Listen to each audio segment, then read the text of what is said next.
Yes. So we'll go ahead and call the September 27th meeting of the Louisville Metro 109 board to order at, I have 5:31 p.m. Welcome, everyone. Thanks for attending. First order of business is approval of the minutes of the August 23rd meeting. Has board members had a chance to review those minutes? If I could, Chairman Schindler, I just want to remember, there was a few small corrections in there that were not substantive, and those changes have been made. I don't think that we need to go over them, but the minutes are pretty much as people had. Okay, good. I move approval. I second the approval. We have a motion and a second for approval. Are there any additional additions, deletions, corrections, or discussion of the minutes by board members? Hearing none, all those in favor of approving the minutes of the August 23rd board meeting, please signify by saying aye. Aye. Aye. All those opposed? Hearing no opposition, the board minutes are approved. Next item, budget report. Pete? Send a full budget in your packet, and I can answer questions off that if I need to.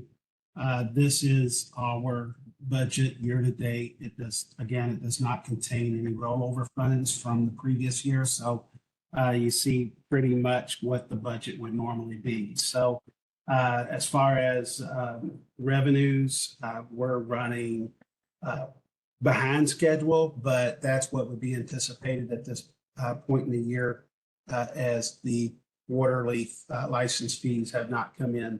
The first batch hadn't come in for this year. So nothing to worry about as far as our revenue. I think we'll be just fine there. Our expenses are running pretty much where we would think that they would be running at this time. So nothing really that's outstanding, big expenses. I do have the other information if there's any other questions on any of these expenses. So, Pete, I have a question. yes, sir. On the March budget, there was a line item called rollover, and it was like $2.5 million. It's not reflected on this budget. I guess my question is, what was that, and what's it mean now? Where would that money be now? So that rollover amount is from the previous years where we were over budget. Well, we came in over budget with a surplus. This year, typically at this time of year, since the budget cycle just closed, it takes a while for the books to reconcile because any outstanding invoices have to be paid. And then they update us as to what that rollover amount is this year.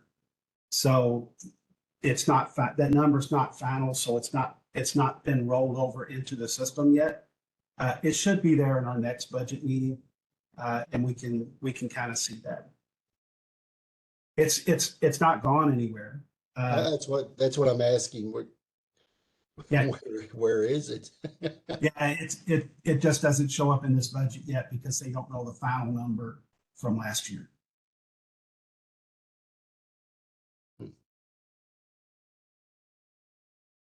Any other questions, comments? Anything else, Pete, on the budget? No, sir. Okay. Next item, no correspondence to the board. Action items. Request for funds for future education. Yeah, so last meeting we did discuss the litter abatement or litter in education outreach campaign. And we had intended to make a request for funds, and we kind of got out ahead of ourselves a little bit and wanted to meet with Field Trip, our vendor, to kind of firm up our ideas a little bit more. And we met twice over the past month, and Instead of Karen and myself trying to make this presentation to you guys, we thought, well, we'll just have Field Trip come and do a presentation to you guys. And then we can talk about how, the direction that the board may want to go after that. So I have, I think Annie, are you going to take the lead on this? So we've got Annie, Andrew, and Jane from Field Trip here. I'm going to turn over the control, I think, to Annie. Can you take the control? There we go. So I'm turning it over to Annie. All right, can everyone see my screen okay? Oh, we can't hear you. It's pretty low. You sound like you're in the distance. Can you guys hear me okay now? Better. Here. Where Annie and I are sitting across from each other at a conference table, but my laptop is the one with the sound on, so I'll she's just move a moving little next to me. closer. Is that better? Yes, thank you. Okay, great. So thank you guys for having us today. We're excited to be here. The purpose of our presentation today is to share with you our thinking and ideas for a future campaign together. So today you're going to be seeing some background information. We'll be sharing some audience research with you, as well as an initial creative concept, and then our recommendations for spend.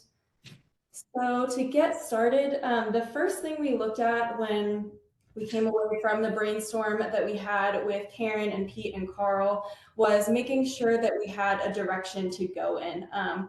And so we looked at behavioral change, the environmental mindset of Louisville residents, and then did a little bit of a deep dive into the audience attitudes. And what came out from this was our key insight, which is not a tagline necessarily, but kind of a benchmark and a direction that we can use moving forward. So what that key insight is being good to your neighborhood and putting every piece in its place. And so we were keeping kind of this in mind when going through the rest of the research and the campaign concept. Any questions about that at all, or just anything else that we should know before we move into sharing some of the research? Okay. So doing a little bit of a deep dive here into the audience attitudes that we know we're working with when we're trying to communicate these messages out, we've identified 4 audience groups. The top one is the environmentally conscious group. And the way that this group is feeling is they feel very responsible for the health of the planet and they want to do their part for their community. The actions that they're taking are really, they're not ones who are littering intentionally. And they feel it's important to figure out the best way to dispose of their waste. So this is not an audience group that we feel the need to focus on heavily because they're kind of already doing what they need to be doing. Where we really want to put our focus is these bottom 3 audience groups. So starting off with the next one, which is kind of the status quo group. These people are feeling as though they want to help the planet. They know that it's the right thing to do, but they also recognize that they might not always get it right. And they wish that it was easier to know the right thing to do. So kind of the actions that this group is taking, maybe not intentionally littering, but they also might not always take that extra time or that extra step to really figure out how to properly dispose of their waste. So with this group, we want to make sure that we're giving them convenient information and education around the best ways to dispose of their waste. The next group that we want to focus on is kind of that skeptical group. So they don't really believe that they can make a difference. They're not necessarily going to litter themselves, but they also probably wouldn't feel comfortable confronting a neighbor about misusing the large item pickup system or picking up somebody else's trash. They feel as though they take care of their own space and that's really all they need to be doing. So with this group, we want to make sure that we're helping them to understand the impact of not only their actions, but the actions that they can take to help make a further difference by educating their neighbors or taking that next step to have a conversation with somebody where it's appropriate. And then finally, focusing on the underserved communities in Louisville. So we know that this audience group might have more on their mind than how they're going to dispose of their waste. They might feel as though they're worried about, how they're going to take care of their family, or, the income that is coming into their household isn't where it needs to be. And so we understand that this group might be too busy and might not seek out the resources to take their waste to a specific place or dispose of it properly. So if they have to get rid of something, they might just feel like they'll do it however they can. So what this group really needs is an advocate. So they need someone to kind of meet them where they are and understand that putting waste in its place might not be their number one priority, but give them easy tools and education just to take them that 1% further and make that little bit of a difference and make it a little bit easier for them to do what they need to do. Any questions on any of those audience groups? We're going to go a little bit further into some of the motivations and the specific goals here.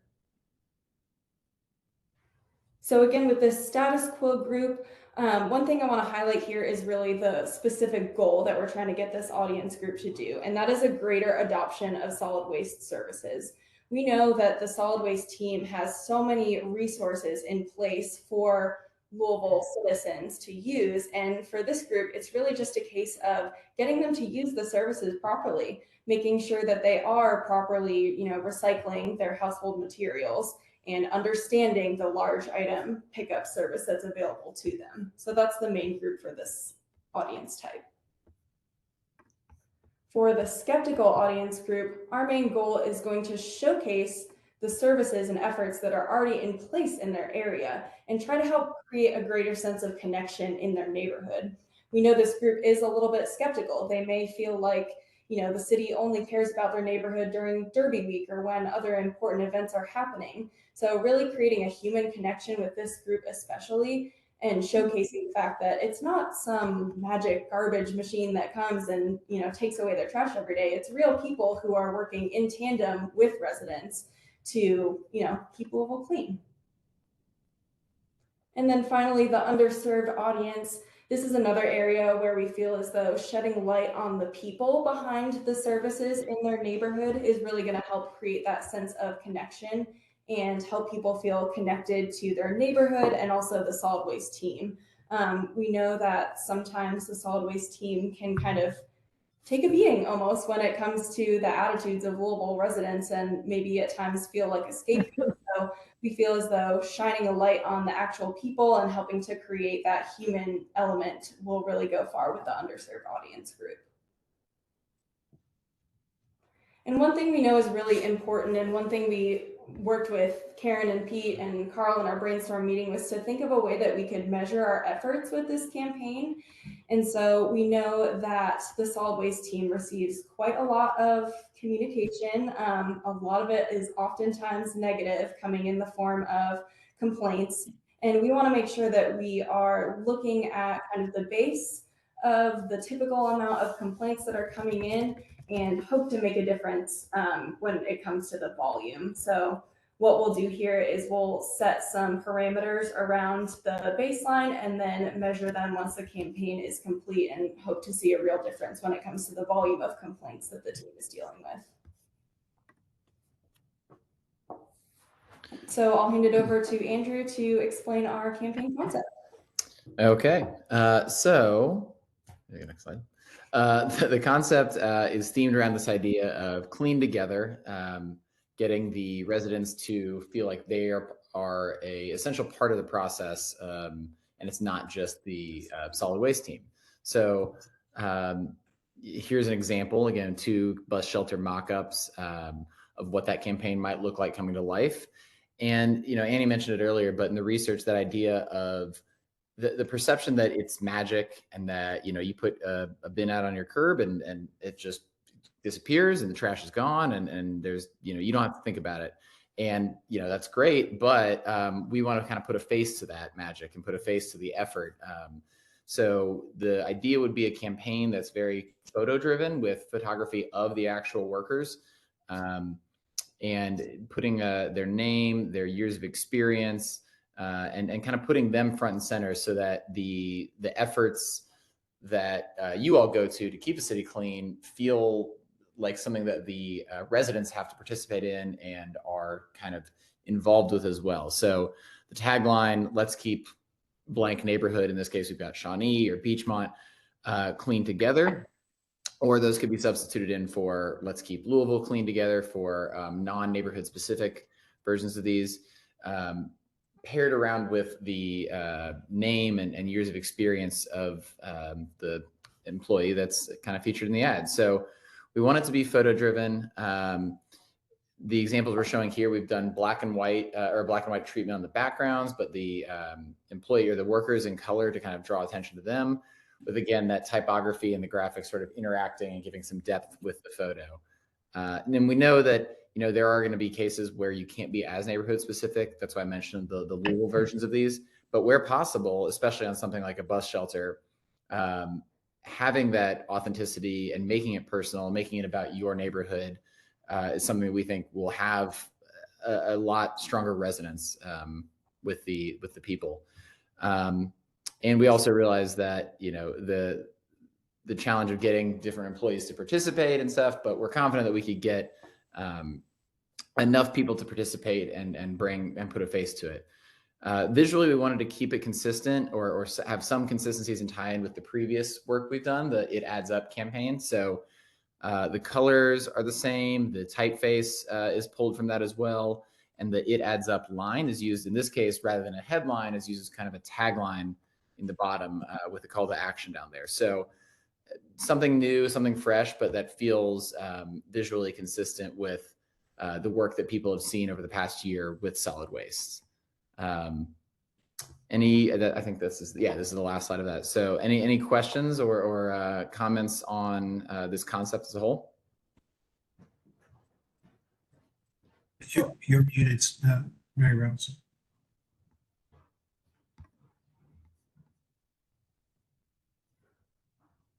Back to the bus shelters real quick. All right. I have a question about how many neighborhoods are we going to name in this campaign? Yeah, that's a good question.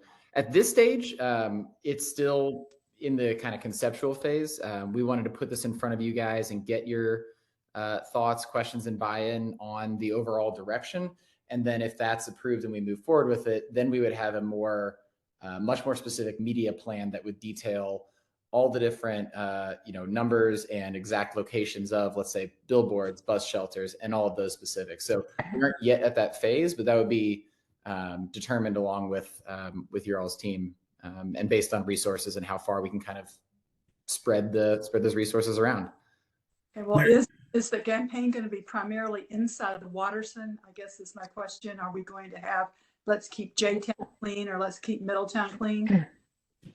Yeah, it'll be throughout, the entire service area.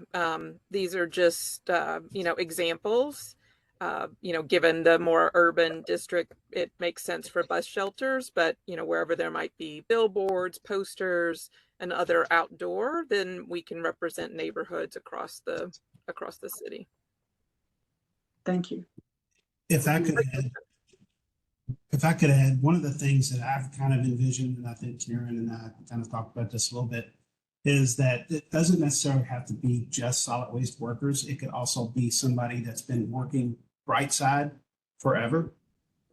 It could be a private waste hauler person that serves an area for a long time.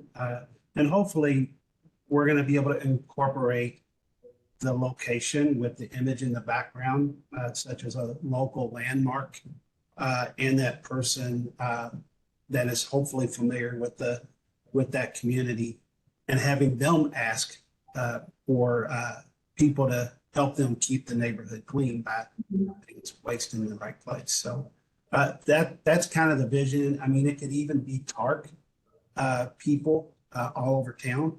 So I think the sky's the limit on where we can do this. I think it can be very flexible in the way that we do it. Yeah, we heard a lot of stories over the last year working with your team of, people bringing out Christmas presents or Thanksgiving meals to the people on the routes through their neighborhood and things like that. And, while that's really special, I think the majority of people kind of just take it for granted.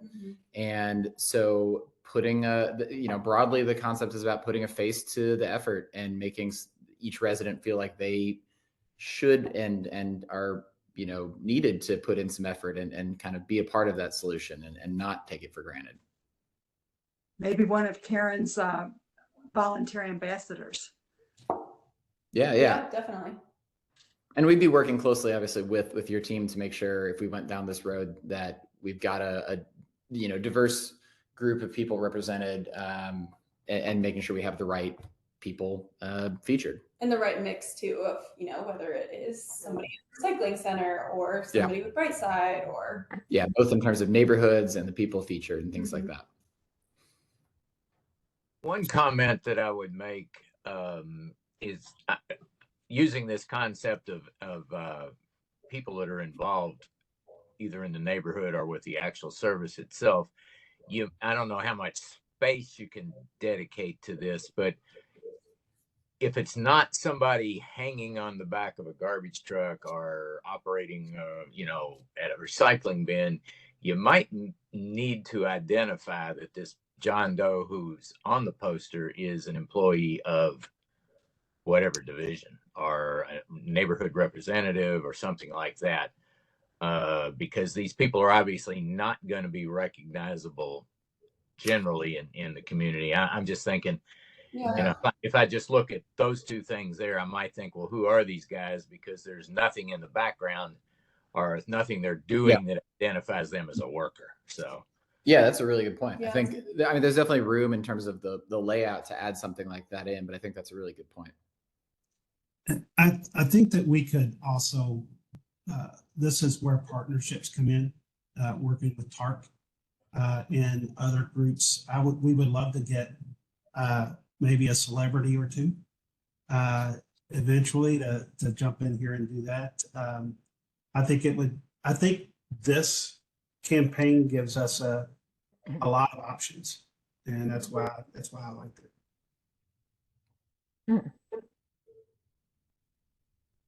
Do you have a celebrity in mind, Pete? No, not really. I was putting you on the spot. But how about Jeff Brom? Hey, I take it. Don G. There you go. All cards. Any other questions or just general thoughts around the campaign concept? I'm gonna flip through here. We talked about, sorry, I was just going to say, we talked about maybe doing a few short videos too, that I don't know how that adds to anything or if we can partner with Metro TV, but maybe a similar, having the graphics on the video, but just some quick little interview style to highlight some employees too. Carl, not to put you on the spot, but I am putting you on the spot. Just wanted to touch base with you in terms of what we're recommending as a measure of success, and see if you had any questions or thoughts about using the call volume. A lot of thoughts. Me too. I think moving in the right direction for sure. I think that there's some other sensitivities as it relates to some of the communities and participants, and I think Pete spoke to something about landmarks. So when you talk some of the different communities, a lot of times they're defined by the landmarks. And we do it all the time by saying, like, what school you go to. So like when you ask what school you go to, you're defining some parameters that people can relate to. So they're looking for relatable parameters. So a lot of discussion has been had about some of the thoughts about some of the creativity and how we address it. I also think too, another group that you might want to think about incorporating is like there's neighborhood leaders, and like the city has a number of them. And those people are usually people who are pretty known throughout their area. So maybe some of those neighborhood leaders could be the people on the inserted because they speak for the campaign. And when we did a number of campaigns before, we went out to each neighborhood association, and then we included the neighborhood association people that really they were almost like little political people who poured their neighborhoods in with them. So when they spoke, it also tied into their communities. And I think too, the other thing, I think maybe the original question you might ask about, about getting it out. Obviously, I think you guys got a good handle on, like, there's a number of different ways you can do that. I think, there needs to be a mix of, mediums and ways that we address things. I think in some areas, like I still like in some aspects, and so this dates me a little bit. I think strategically the billboards, and especially in certain areas that are hard to reach, billboards could be really effective. Now I'll say this, but don't nobody tell anybody outside this. A lot of times, like, because billboards are not, in some areas aren't used as much, like you can pay for a billboard and they'll stay up for a really long time because it usually doesn't change until somebody else, buys it out. But when you're in urban settings, usually they're not as in high demand. So you could pay for a billboard for a short time, which just means your money goes farther. But the billboard and your message could stay up for quite a long time. And that visual representation, if you nail it right, which I think we're on the right track, could be really powerful. So yes, we can use all the things you think that somebody would say about social media and all the other things, but sometimes there's some non-traditional things or some things that maybe went along the side that I think could be really impactful. Other markers, and I don't want to go too far down this track, but doing like street signs and other different markers can bring attention to your program, but they also show that for you to do that, you have to be in their neighborhood. So social media is so disconnected a lot of times. You take that and go, oh, well. But when you see something that's in your neighborhood, that speaks volumes. And it shows that you had to have come to my neighborhood, if nothing else, just to put it up or to interact and engage. And that can be really huge. So a lot of times I look at the non-traditional. It's easy to do the things that's hot because everybody's doing it. But I look at some of the non-traditional opportunities, and there's a number of those. Like I say, I won't go too far down that rabbit hole. But a lot of times they're fun, they're cool, and they're less expensive at times. And a lot of times that's just a little push when you're doing a campaign like this. You need something that's going to create buy-in. People are going to have to figure out, why should I even care about it? And those a lot of times there's those little bitty elements that you can incorporate that kind of speaks to communities' difference. And I just know a lot of times when back in the day when folks actually did things in our neighborhood, we were like, what the heck? Like, they actually came to our neighborhood to do something. So we were actually paid attention to it because, like, you had to actually come down to 30-something Broadway to put up that sign, like, and nobody comes down here. So you did, like, wow, that's pretty cool. So, things like that would catch our attention. And so just kind of throw those out there. But, like, I think you guys are on it. I think we just kind of keep refining, but I think you guys are basically on track. Yeah, Carl, involving like neighborhood associations and things like that would be a great way to extend it and make it more organic. When we did a couple of programs before, believe me, if you're going to do something throughout, they can be pretty vocal. So we wasn't sure at first, but so we were looking to do a couple of campaigns, and so we went around and we surveyed, and the neighborhood association, they feel like they're part of the process too. Yeah. So when you go to the neighborhood association leader and you're involved in, they go, oh, like, you recognize me, like, that's awesome. So then they will buy in, and they will tell everybody else, hey, yeah, we talked to them because they want to say we were part of it. So they will pull in the rest of the neighborhoods, a lot of people in with them, and nobody's gonna, for the most part, in those neighborhoods, for a lot of times they're not going to push back because they know they have the neighborhood with them. If you get the neighborhood leader, they usually have the other people with them, so they're gonna roll with their neighborhood. And the other thing, like I say, I just think the landmarks are really big. I've done this kind of across the country, and one of the things that I found out that people associate through landmarks. So I think it was mentioned earlier. So in the visualization, if you call them out or if they see them, the places that they recognize, that helps create buy-in as well. Good point. Mr. Chairman, can I make a comment? Okay. I think that at some point, I guess it was Annie asked about the metric that they were using about complaints. That concerns me somewhat because I've been on airport noise issues and I've been the mayor of Parkway Village. And when you fix something, it doesn't necessarily cut down the number of complaints. And so I'm thinking that the quantity of complaints that's coming in is probably not a good measure. I mean, you may look at the content of the complaints, but I'm thinking we should try to find something better. That's just one person's opinion. And anyway, that's not 2 cents worth. Yeah, it's been much debated because we're trying to find something that we can, offer more than just even reach and influence of our message, but how can we come back and quantify and measure success?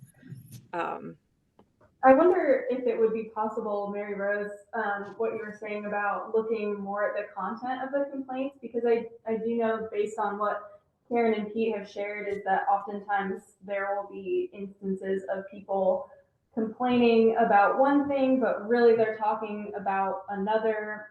Maybe they put in a complaint for litter, but what they're really talking about is the large item pickup service. So I wonder if there's any opportunity to look at that. When we get the complaints, people call in and say there's litter everywhere. But then once we bring everybody's attention to litter, more people are going to notice the litter. Even if there's less of it, more people are going to notice it. So you're not going to reduce the number of complaints. You're just going to have different kinds of complaints. So it's just.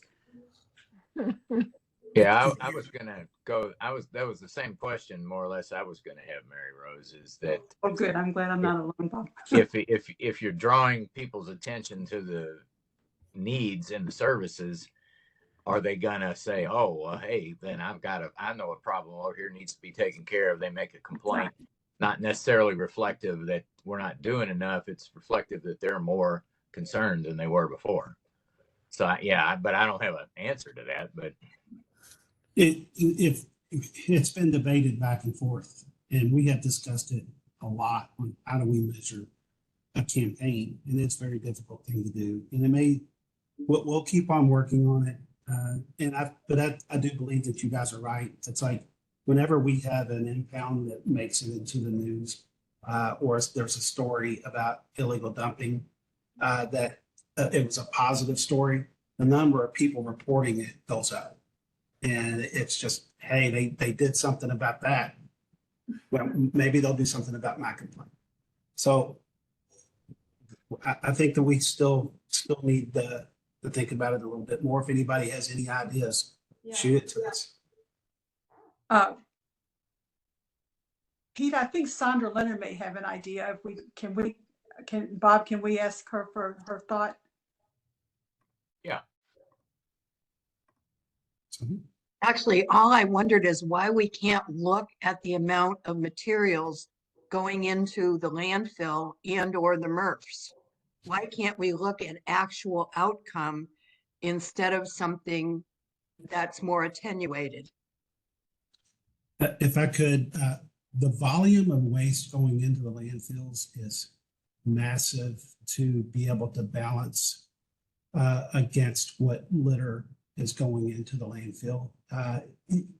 It would even be a half of a 0.1%. I mean, it would be extremely low. So I'm not sure that would be a good measure either. It's a good idea. Maybe it's how much litter we pick up along certain roadways over a period of time. And, So answer for me this question. The only purpose of this is litter abatement. It has nothing to do with anything else. Yes and no. I would say solid waste services, wherever they are, all across the community, play a role in what's on the street. People setting trash outside of a garbage can, having the animals get into it can create large amounts of litter. People overflowing the litter basket could create larger amounts of litter in a wider area. So to a certain extent, I think people utilizing services correctly also leads to a cleaner neighborhood. The services are there. We just got to get people to connect to it. And I think that that's part of what this campaign that I like. We provide a lot of services, and there's services all over town. We just have to get people to connect to it. and, you know, to play their role, to play their part. Thank you.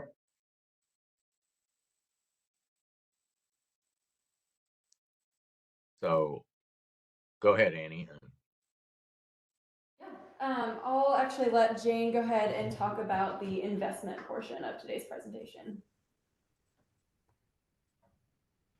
So we've broken out the investment into, so the litter campaign that we've talked about, and giving some clarity, we're able to put significantly more dollars into the media, which is distributing the message, because we learned a lot in our first year of engagement, and now we can, put more towards the distribution.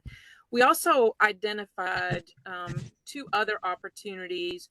One is an education extension to Karen's incredible efforts, but to create some consistency in that program and with collateral and strategy, lifting the impact of that program.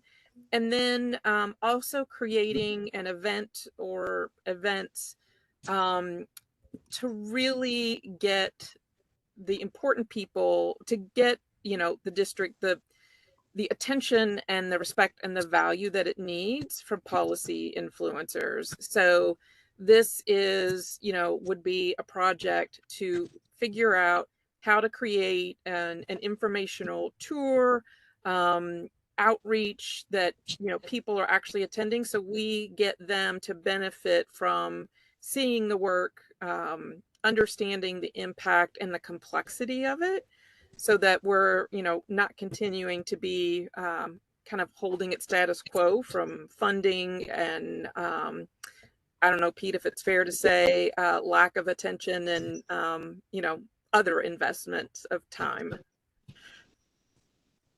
Yeah.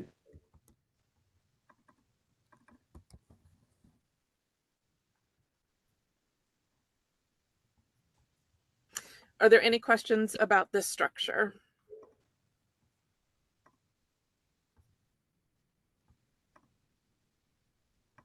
No, I don't. Does it seem fair for the work that we're proposing?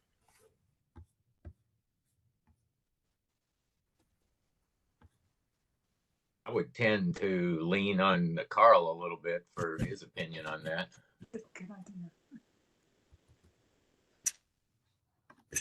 Jane, I think maybe what we can do is at this point, thank you guys for the presentation, and I guess the board can kind of discuss it. Sure. Yeah. We can. Are there any other questions, Pete, that we should address before we leave?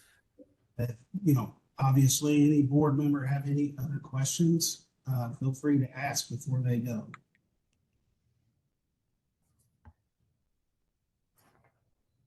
Okay, sounds good, Jane. Thank you guys so much for coming and putting this. You all, yes. Very helpful. Yeah, thank you for Thank you. including us and, the opportunity to continue working together. We appreciate it. Yeah, Thank thanks you. everyone. Thank you, guys. Bye-bye.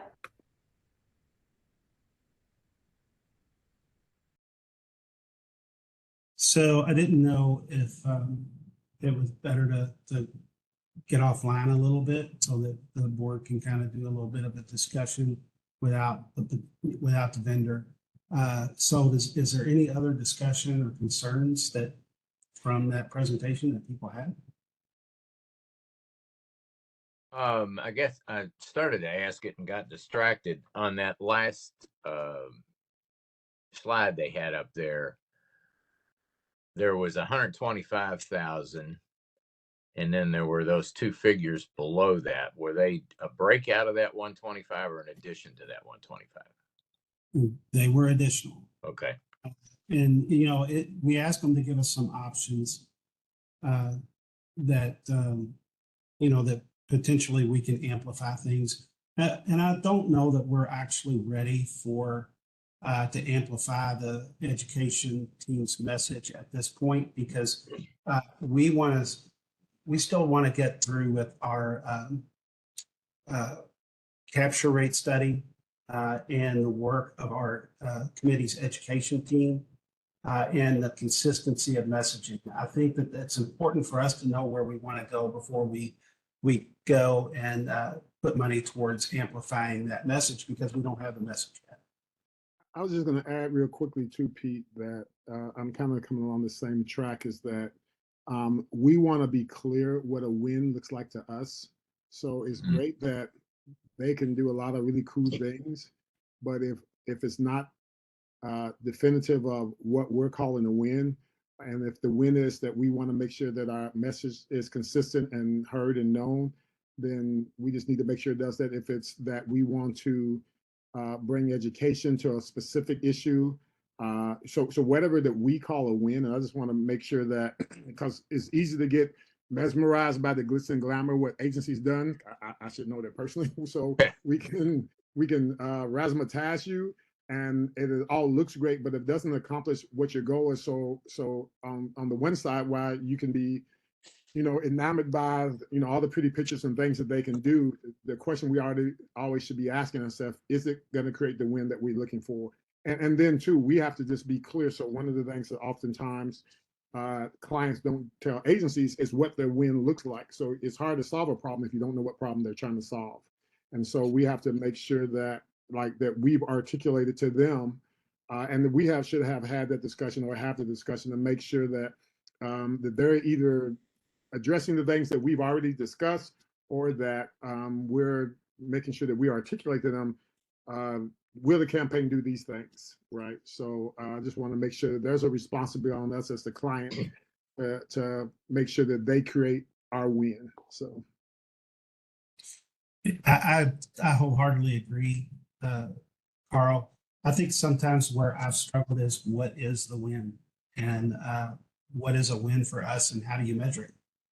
And that's been difficult. And to Mary Rose's point about using litter complaints that come in, that's always kind of why we've shied away from those, is because they're difficult to use to see an end. And how the public reports things is very inconsistent as well. So we're all ears on that. And, I would love to hear from you guys what you would think that a win for our litter outreach and education campaign would be. So, I mean, we need everybody to have some say in this. And, if it's an offline conversation, feel free to contact me or Karen, and let us know your thoughts. let me just add one thing real quickly too, is that sometimes when you have a big platform like I think we do, there's multiple issues and you have to do it in pieces or in phases.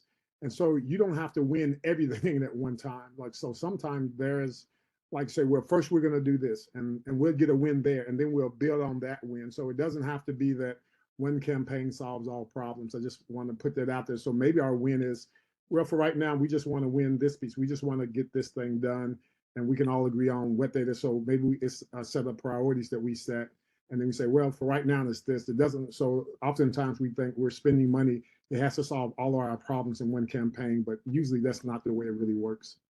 Yeah, and I would say that our first campaign being an awareness campaign, I believe that we were successful in that. We had a lot of people comment to us that they saw the campaign and they liked the campaign. So I do think that there was some awareness. I think that we moved the needle a little bit. And, we knew that our successive campaigns would be more an action that we can move to. Yeah, I was going to ask, from your experience, Carl, are we too early in this to be looking for a big win?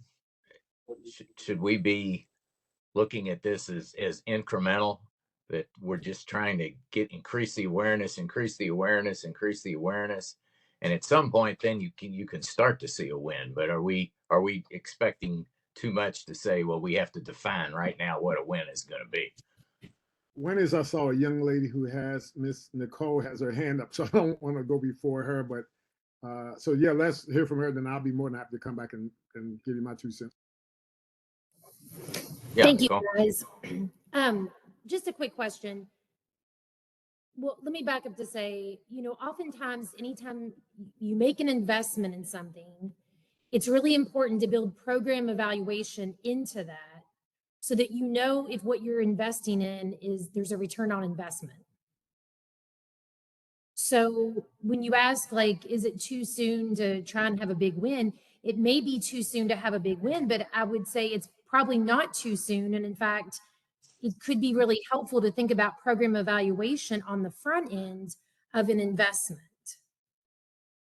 And so what I'm wondering, and I feel like I've asked this before, so forgive me, but why is it not as simple as having someone go out to assess the sites that we know are the hot spots where you've made the investment, where we've done the education, where we see the campaign at bus stops?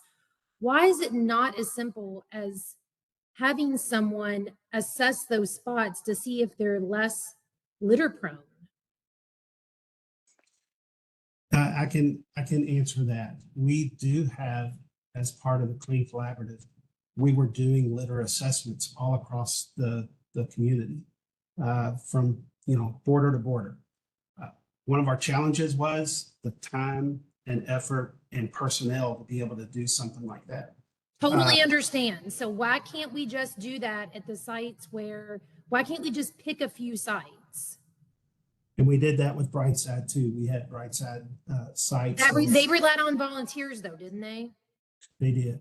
Yeah. They So did. why can't we, like, as part of a professionalized response, pick a focus and have folks go out and assess to see, are those sites less litter prone post the investment? And to Bob's point, I don't think we need like this major win tomorrow, but can we incrementally measure that there's some success that warrants the level of investment we're paying for the campaign? I think, let me look into that and see what our resources could be at this time. It failed because of lack of resources previously, but we're in a different spot now. So let's see what we can do there. I agree with you. Some of the challenges behind assessment is time of year. You have to assess in the spring, and you really, for your next assessment to see if you're making a difference, needs to be at that pretty much at same time next year in spring. Because I'm sorry to interrupt, but why couldn't we assess like monthly? Why do we have to assess like once or twice a year? Why couldn't we assess in a consistent manner to see because if you're just assessing like once or twice a year, like what if maybe just somebody with a big garbage bag went through and emptied like there's a bunch of litter from a one-time incident versus ongoing litter that accumulates. I'm just wondering why we can't do assessments more frequently. We can, but you have to also understand that in the spring, there's more litter that's generated. If you measure it a month later, it will go down. It'll go down naturally, but it's always went down. So do you really get the result that you want, that it's actually went down? You have to do statistics over a long time in my mind, to be able to make statistics that mean anything. Month to month, it's good. It's almost a snapshot. It doesn't necessarily tell you how effective it is. However, I do agree, monthly assessments would be great, provided we can get the resources to do so. Let me follow up too to some degree to Bob's answer about the win part.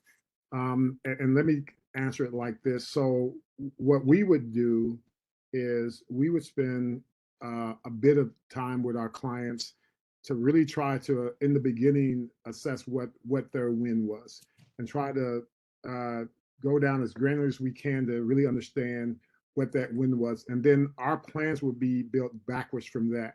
And sometimes the plans were that we felt like we could accomplish whatever their win was by this one plan.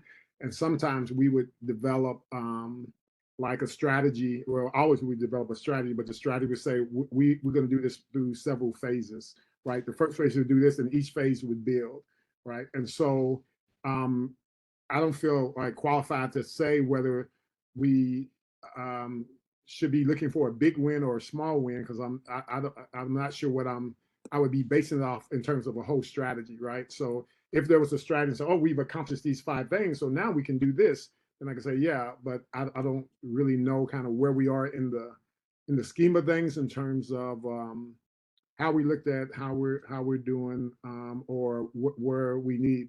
But we can, I think we can say, we can probably fairly quickly and easily say, these are 4 or 5 things that we need to do. This is where we feel like the priority is. And now we can start, and this is the one, and we can build from there. And then this is our highest priority. And this is our expectation for this priority, because it needs to take us to the next one. So I think that can be done pretty quickly and pretty easily, to kind of put together overall strategy and say, this is our highest priority. Let's start right here. And then we build everything around that. And then we kind of move from that point to the next one. And like I say, so it's not a scenario where you can usually where you just come in and say, we're gonna do these 5 things and now we're good. There's usually a number of different elements that impact why things are where they are. And you'll probably want to address some of that in your campaign and your process. So while the messaging and visuals are part of it, there could be some other real tangible things that could go along with it as well. I remember when we did a campaign for TARC, one of the biggest reasons why people were not riding TARC because they thought the buses were dirty. And they said, well, we clean our buses every day. And we said, like, yeah, you don't clean them, you run them through a like water hose, right? Like, and they spray some water, but they don't come clean.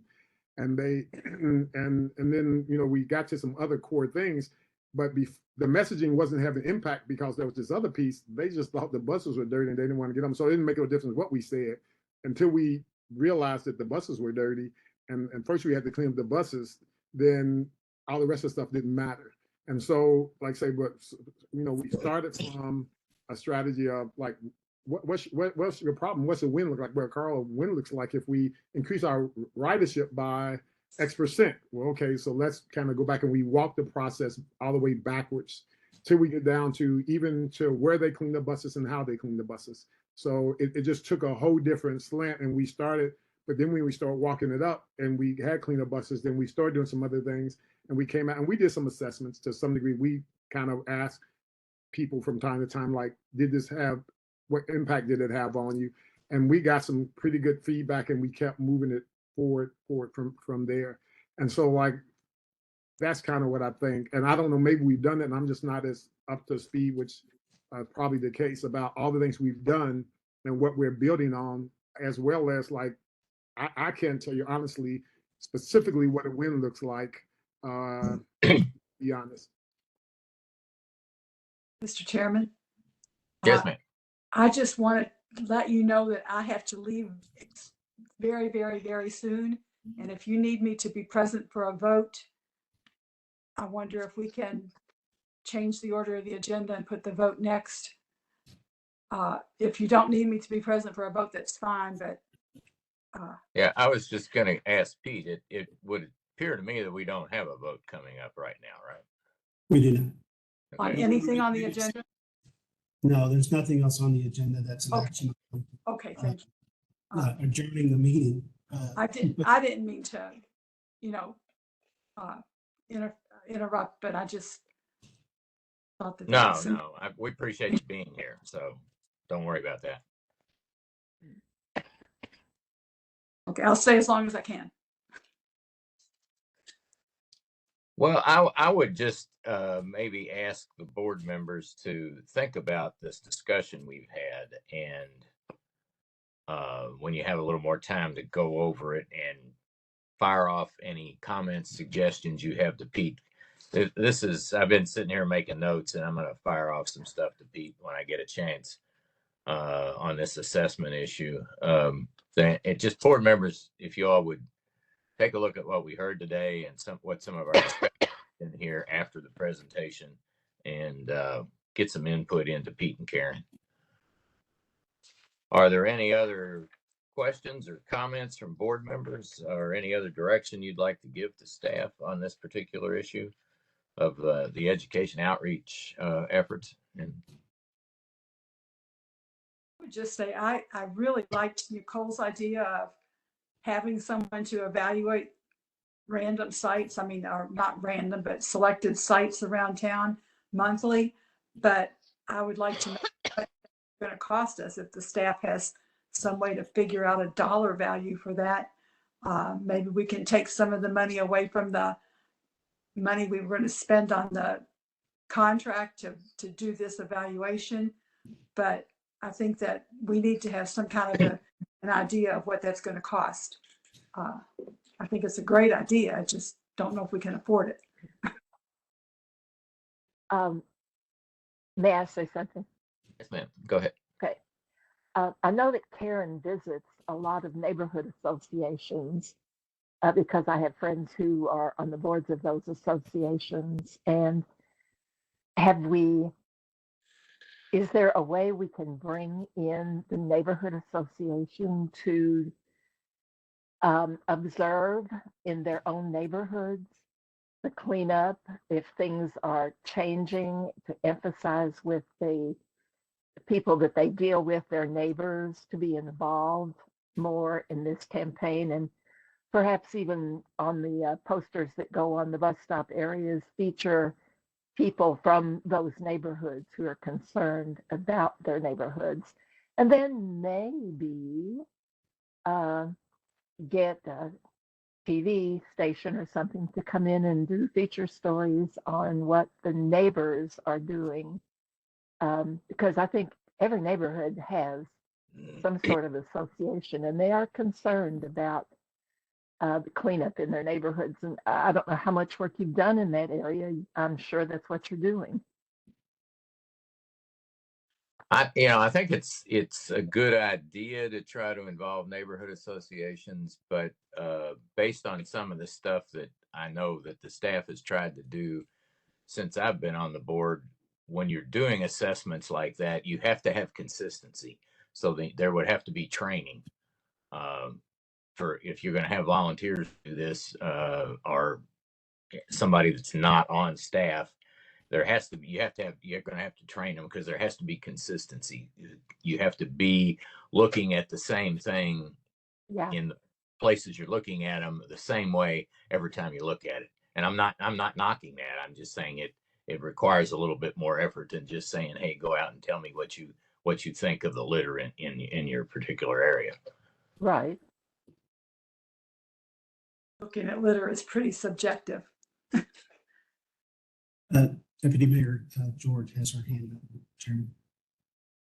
Thank you, Pete. And Susan, I love the idea of engaging neighbors. I think as a layer that can be very helpful for those neighborhoods that have capacity and the volunteers who can go out and do that. I think that is a good strategy.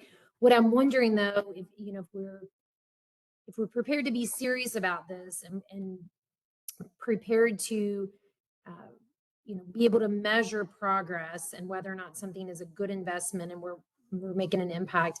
I'm wondering if it's possible if we could just solicit an estimate from some of the, Pete, I know Metro has several vendors they work with in the way of research evaluation. Could we just solicit an estimate? I don't know what any of this would cost. And so, I don't know if it's under the threshold for RFP or over, but if maybe we could just have some conversations to generally say, look, if we were going to identify 10 sites, I'm just randomly throwing that out there, and we wanted to do it with whatever frequency you guys thought was necessary, maybe there are some other measures. I know there have been some other questions around wins and what that could look like, but maybe it would be worth just having those conversations and getting those estimates, general estimates, to see, to Mary Rose's point, like, is this something we even have the funding for? But I wonder if that would be a next step. I believe that you're onto something. We did a driving assessment where there was software that picked up certain things like garbage carts, where signage was, and all that other kind of stuff. We looked at one point, will it pick up litter? And I don't think that we, at the time, was able to do that. But if we intentionally go into it with the thought that we want it to pick up litter, can it do a better job? has the technology improved at this point? And what does that cost? If we're only assessing smaller segments, obviously the cost of that would be much less than trying to do a full countywide assessment, which was what we were trying to do. So I think that that's a good point and something that we can look at. And, you know, one thing about software is it's consistent. You know, it's not as subjective as long as we put good criteria into the software about what a certain score is. So I think that's worth investigating to see if that's a possibility.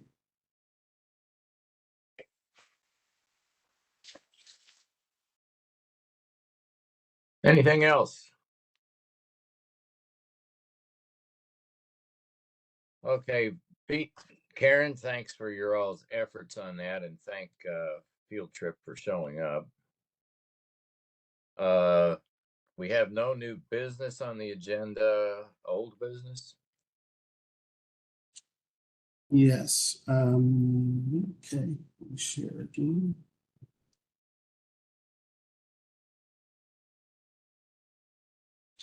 So we've been kind of keeping you guys up to date on the new Aiken Road recycling site.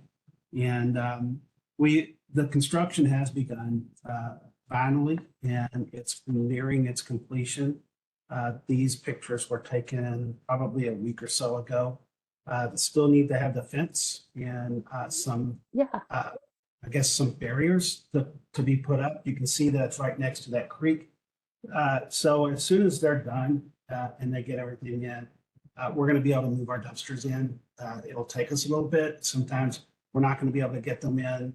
This is the busiest year for those types of trucks just due to the number of special events that we're conducting right now. But hopefully within the week of the site being complete, we'll be up. And then we think that that will be mid-October to late October at the latest. So we are very close. And I know that there's community associations and other groups out there and Metro Council people that are looking forward to this being open. And they've already created newsletters to be able to send out to their constituents and their communities to let them know that this site is open.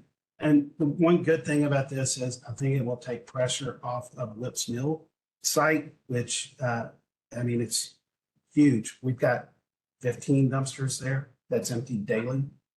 So some of those people will end up coming back out to that site. Because, anyway, I think it's a great thing. And I appreciate the Waste District supporting this. Appreciate the Metro Council individuals supporting this through their funding. Of course, we have a lease to continue to do the payments for this on the first of each month. So we've already discussed the lease and approved that. I think it was in February, believe it or not. But we're ready, close. We're ready to go. So if anybody has any questions about that, I'll be happy to answer those.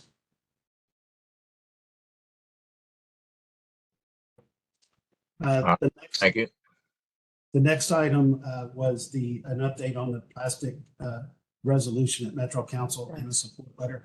Been following this, and it's been back and forth a little bit as to where it's at. It recently was, the sponsor was Betsy Rui withdrew her support. She's still supportive of a resolution, but it's not as much as what she would have liked, which was an ordinance that had some requirements. It is still something that we can support, but it has made it through committee at this point and is on the Metro Council's old business agenda.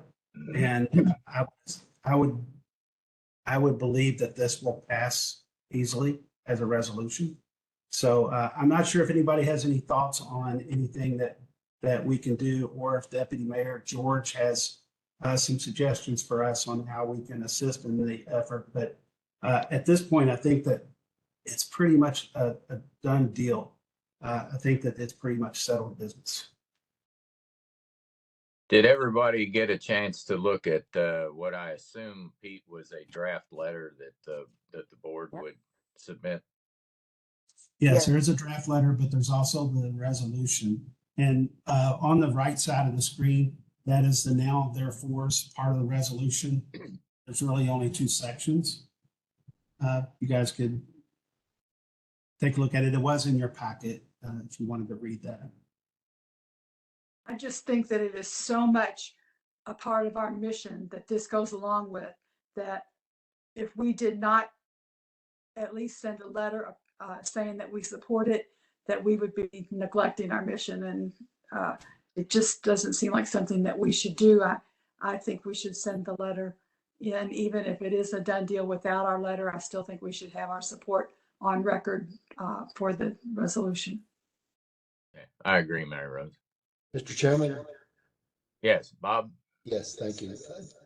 I'm having a problem with the resolution, and it's just one word of the resolution. Are y'all getting the feedback? Yeah, we're getting some feedback. Yeah. How do I stop that? Quit talking. No. I Let me think you're do on so. twice, Bob. You're on, you have 2 windows open. How do I get off of one? It's a good question. Let me do this quickly. In one of the whereas, it says this council finds that this resolution will assist in achieving the waste reduction goals of Louisville by reducing the improper disposal of single-use plasticware. The only problem I have is the word improper, because I think improper may cause some problems in regards to, it's not improper, it's not illegal. We want it out of disposal. But if we could just strike out the improper piece and just simply say reducing the disposal of single-use plasticware, I think it would do the same. It would do the same thing. But I'm just concerned about the disposal piece. And, a lot of this material goes to the landfill before we actually are able to do anything about it. And I'm concerned that somebody will read this and we'll start getting the problems in regards to saying that you're not able to take that to landfill. Yeah, I see your point, Bob. I guess the problem is we can't make any changes to the resolution because it's a council resolution, not our resolution. I understand. Yeah, I don't really know how to. It sounds like we're on too short of a time frame, really. Are we too short of a time frame for the board to try to bring that to somebody's attention? I'm not really versed on the speed at which this will come up to the next Metro Council person. Deputy Mayor George may have a better insight in that because she was a Metro Council person. But what I would say is we can still support this generally, but send our concerns about the language and maybe some suggestions to the sponsor at this point. That would satisfy my concern, and I don't think it changes much of anything except Yeah. the word improper. Makes it clear. Yeah, I take your point, Bob. I think it's a good point because this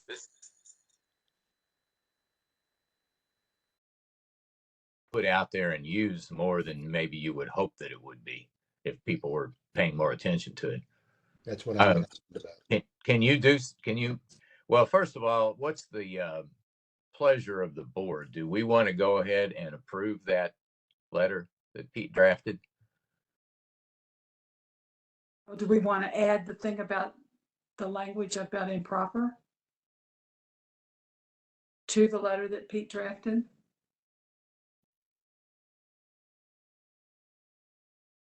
Because I think if the board sends a letter, we need supporting this, we need to have a vote on it so that it's an official action of the board. And I'm not sure we can get all this accomplished that quickly. So guys, real quick. So this is going before the council this week. So that's tomorrow, right? And so, I mean, while it's possible to, and I'm assuming this is on consent. I have not checked. If somebody else knows, yes, Brandon saying yes. So it's on consent, like tweaking it may make it more vulnerable. I think if the intention is to support it, but then you're wanting them to change the language on it. I guess that depends on how much you really want to support it. I'm not clear on what's wrong with the use improper. I think maybe I missed that. Why is improper the wrong term? Improper, if you look at the definition, I mean, you know, it includes statements like inadmissible, erroneous. I mean, there's no reason to have improper in the resolution itself. I don't know why they added to it. Yeah, Nicole, there's nothing in any kind of district regulations or state regulations that says that you can't dispose of plastic ware in the. No, I understand. I think that, I mean, and I would take this like from a lay perspective and maybe from the drafter's perspective. I think, and I appreciate the definition of improper. I think if the goal is to reduce what's going to the landfill, and if the goal is to recycle more, then they probably see not recycling as improper. Yeah. And maybe that's not the right term. I don't know. I haven't consulted the dictionary. I would just say if this is going to consent and you guys generally support it, I think to pull it off consent and tweak language probably makes it more vulnerable. If it's a substantive change, though, I don't want to dissuade you. Yeah. Sorry to interrupt. It's old business. I'm sorry. Yeah, I was going to tell you that. I checked with Sonia Harwood, and she told, because I thought it was on consent as well. And she Okay, told I me- mean, if you think it's a substantive change and you think this matters and words do matter, then draft your letter to reflect that, and and I would get that over to the sponsor. I mean, I think if it's going to old business, they can certainly debate it. Well, to call us again, I don't think the word actually changes the resolution at all. Without improper, you still have the resolution that you don't want the material to go to a landfill, but there's no regulation. There's no terminology in the regulation that states it is improper to dispose of the material. There's nothing that backs the improper up, is what it amounts to. I can appreciate that. Again, and I don't know because I've not been involved at that level. It's probably more from just a practical standpoint that the drafter is considering it improper to not recycle. And so, again, if you feel compelled to draft a letter that reflects the will and the body, or the will of the body, then I would send it. It is not too late to change it. Can I make a comment, Bob? Yeah, go ahead. Our facilities don't want plasticware. Like our recycling facilities don't accept it. So when I read it, I was thinking more like improper means not littering it, because that to me is the improper disposal, but it didn't really make sense to me because of the language and the whereas at the bottom of what's on the screen, achieving the waste reduction goals. I don't see how we're achieving any waste reduction goals unless we're addressing the fact that it's being used at all. And so I agree with Bob on this, that I mean, I don't know, improper kind of, when you take that away, it sounds like you're kind of taking away the fact that we're just trying to reduce the disposal of it, meaning don't use it, so don't throw it away. But I didn't really care for the language either. So I don't know what the answer is, but I just wanted to chime in about how it's not really acceptable at recycling facilities. So I'm not sure if that was taken into consideration. Karen, shame on me for not knowing that, number one. And number two, you guys are the experts. So that's why I would say, like, yes, if it's on old business, if it's not right, make it right. I think it achieves our goal by reducing the amount of plasticware that's being given out, and therefore the amount of plasticware that has to be disposed of. And that's how it achieves our goal.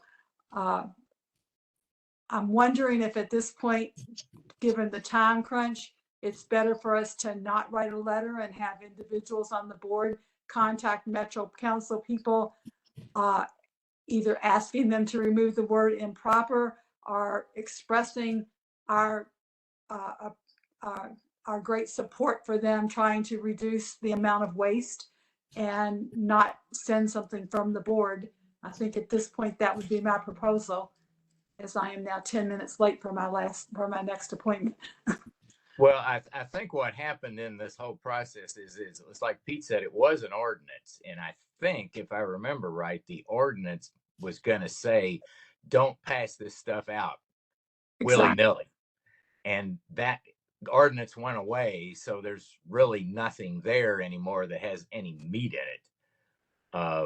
I would probably tend to agree with Mary Rose at this point. Unless it's the will of the board, I would say we just don't bother with the letter and ask staff to just send whoever's responsible for working on this in council our comments about this whole issue of it's not really improper. We just want to see less of it used, so there's a reduction in waste. And if the council sees fit to take that into account, they will, and if not, they won't. Does anybody have any objection to that? It fits my concern, Bob. All right, Pete, that's something else we'll dump on you. Oh, can you? Yeah, we'll take care of that. Okay. Any other comments? Okay, I guess we've already lost Carl. We're getting ready to lose Mary Rose. Advisory committee report. Thank you, Mary Rose, for staying as long as you did. Okay, well, I am going to have to go now. Let me know if you all figure out anything about the county attorney's opinion. Okay, will do. Thank you. Advisory committee report. All right. Thank you, Mr. Chair. Number one, I have to express my gratitude to Ms. Leonard for filling in for me last week. I kind of double booked my schedule and got myself in a pinch, and she helped me out a great deal. But I did have the opportunity to go back and listen to the recording of the meeting for the parts that I missed. And I thought it was a very productive meeting, very insightful. On the education subcommittee, we have obviously the consistent messaging that we're working towards with the parties, that being Rumpke and West Rock, with regard to the messaging with the type of plastics accepted. I know there are conversations going on there, and the focus on the capture rate study, RFP, that's out on the street. So we're looking for responses to come in on that. And then we had an interesting presentation by Becky Caldwell, who is the executive director of the Construction Demolition Recycling Association. And she is somewhat within our geographic region. She lives in Nashville, Tennessee. And I found it interesting in doing some research that there is a shortage of airspace, and I'm sure Andy Reynolds could probably speak to this, in Nashville. And WM has, I believe, they made an announcement that they were going to open up a construction demolition waste recovery center in the Nashville area. So that's kind of exciting, where it may provide us with some insight as to the economics of the effort, if you will, compared to what we have in being a surplus of airspace in our geographic area. And it makes it somewhat more difficult to compete on a per yard or per ton basis. In doing that, you know, she referenced the challenges with gypsum, focus on shingles, focus on concrete and asphalt. We're blessed to have, you know, Adam Story, who's already doing concrete, asphalt recycling. Matt Smith spoke with regards to his efforts in recycling not only yard waste and wood waste. But his efforts with gypsum, his research with gypsum. The problem with gypsum, obviously, is the hydrogen sulfates that are emitted during decomposition, which is basically the rotten egg smell that no neighbor loves to smell. So it has to be done inside. The other thing that I found very interesting was that her recommendation was to promote the program and motivate the program through incentives rather than restrictions or ordinances. And I'm very curious as to how that is working for them in Nashville. And I would like to get maybe some feedback for the next meeting from Andy Reynolds, or just do some research in Nashville to see what incentives they have put in place for the utilization of recovered virgin drywall or wood products or asphalt and shingles. So a very interesting meeting. I thought very worthwhile meeting. Sorry I had to jump off early on it, but I would recommend anybody who missed it to go to the recording and listen through the content of the meeting.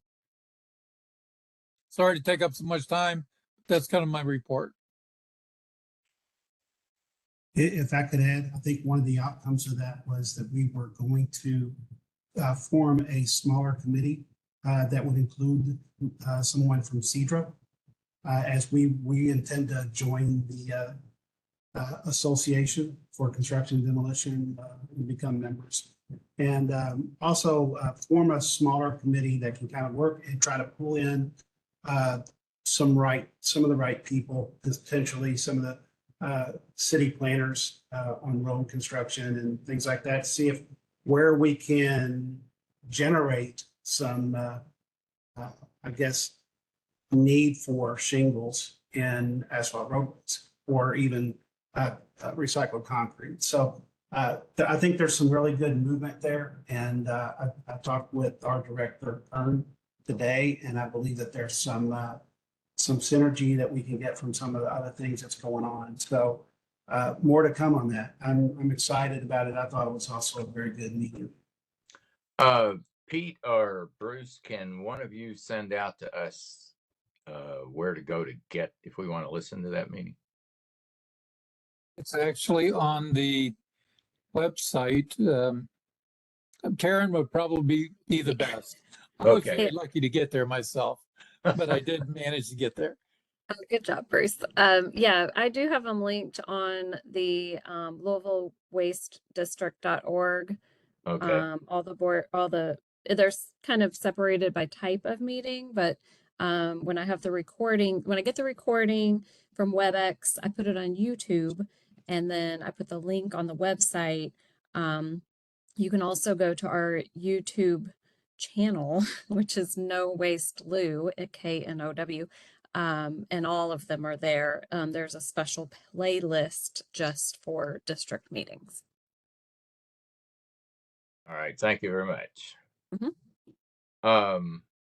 This may not be exactly on topic, but I got a notice, I guess maybe it was it in Works Week, where there's a section of grade lane that is going to be resurfaced using tires in the pavement, and then it's going to be studied.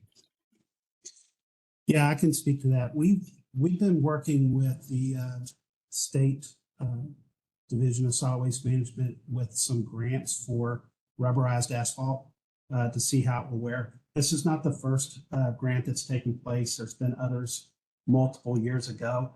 And really what they do is they pave a certain section with the rubberized asphalt, and then another section using the conventional asphalt, and see how it wears over time. So, you do certain sections, you do things right, and they've done a good job on that.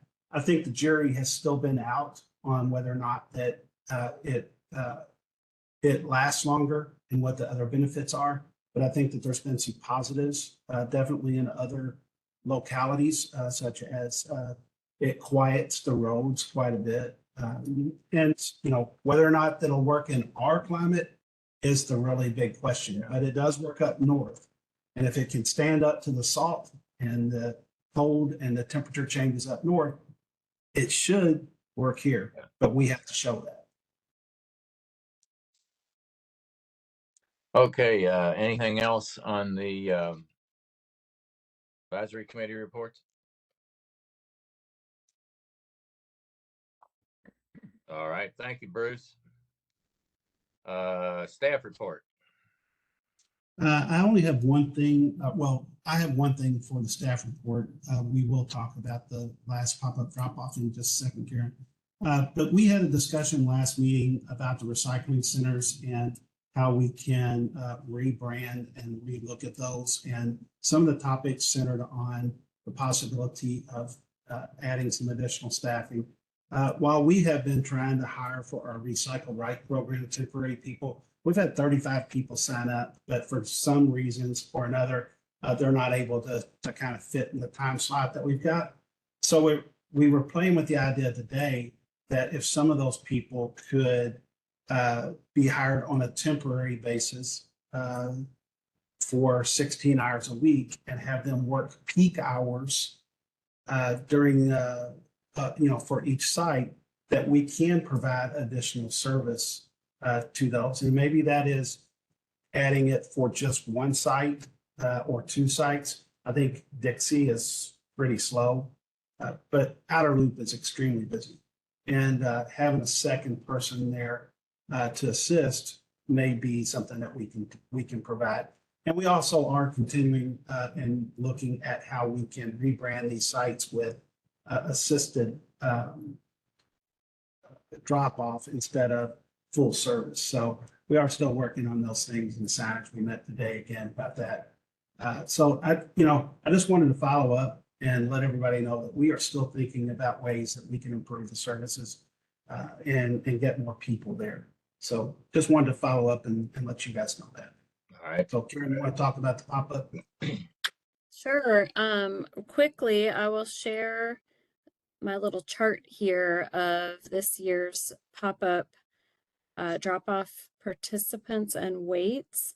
I always send out a little report to the council area, but I've held off on this one because we have an issue with codes at Westrock. So I don't have the weight on the recycling yet, but at Sun Valley, we had 562 participants.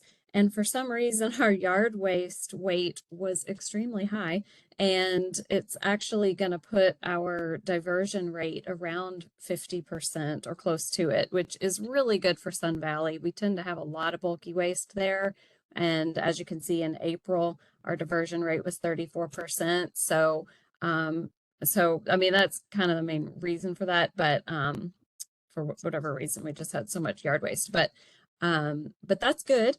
And then last month, we had our meeting before the pop-up at Shelby campus, and we had, I think, a record number of participants of 883, which came through the site pretty well, considering how many people we had, with a 64% diversion rate, mainly because everybody had electronics and shredding. So we had, of course, people had everything, but those were huge. You can kind of see the numbers when you compare 47 Gaylords of electronics is like twice as many as any other time. So anyway, we've had really good participation, and next month we are going to be at Shawnee Park, which has historically been a low attended event, just because it was kind of the first year we kind of added it at the last minute, and then the next year I think that was right when there was some major weather events happening. So so we're really hoping to get the word out. So if you have ways to help pass the word along, or if you have any contacts that, especially in the West End area, make sure they understand that we're hosting this, because we really want some good participation at Shawnee, and it's October 21st. I'll go ahead and stop sharing this. do you guys have any questions? Oh, and I don't know, sorry, water step shoes was just added. We did that at Shelby campus and at Sun Valley. We had about 150 pounds of shoes brought to Shelby campus and 100 pounds to Sun Valley, which is pretty good just for kind of throwing it into the mix. So we're going to continue that. That's a great partnership, and they provide clean water to communities in need, and so we're just going to keep doing that, and hopefully we'll get a chance to set that up at our staffed recycling centers as well. We haven't done it yet, but but with the events, I've added it to the flyer and everything, so we figure we might as well. Hey, Karen, just an idea, if we could get the number of gallons of water or how much water we provide from Water Step and kind of keep that as a metric. I think that's a good metric for us to keep so that we know the good that it's doing in addition to diverting waste from the landfill. Yep, will do. Thank you. I just want to say that I think this pop-up drop-off event is been one of the successes, I think, of Waste District and the staff, considering where the landfill drop-off was going, participation-wise and recovery-wise, before its demise. This series of events, I think, has really gone a long way to giving a service to members of the community and then getting some of that stuff not just going into the landfill, but going off onto a lot of other directions. So I think everybody involved with this, particularly whoever came up with the idea, deserves a lot of credit. Thank you guys for this effort on this. Thank you. Anything else, Karen or Pete, on staff report? No, sir. Okay. I guess what we're into is announcements. Announcements. The next 109 board meeting will be October 25th. Our education and contract subcommittee will be on October 10th at 4 and 3. And the next advisory committee meeting is going to be in November next month. October is being skipped as normal process. So those are our announcements. Oh, I do have one other announcement. We have a waste tire collection event beginning next Thursday, Friday, and ending on Saturday. It's a huge event. And if you guys have anybody that get that word about, we're trying to spread the word as much as possible, but it's a big event for us. So just want to let it's on our Louisville Public Works Facebook page, and also if you go to louisvilleky.gov and go to the Public Works Department, it's on an alert at the top right now with a link to like an event page. If you have a chance to share that link with anybody, that would be great. And there's a little video that I've put out with the Facebook announcement too. All right. Susan, it looks like you and I may be the only two left. So if you would like to move adjournment, I'll second it. You're on mute. Me? Susan is. Do we want to have anybody else that wants to be heard? Yeah, well, before we adjourn, are there any additional comments, questions that anybody has either on the board or in the general audience?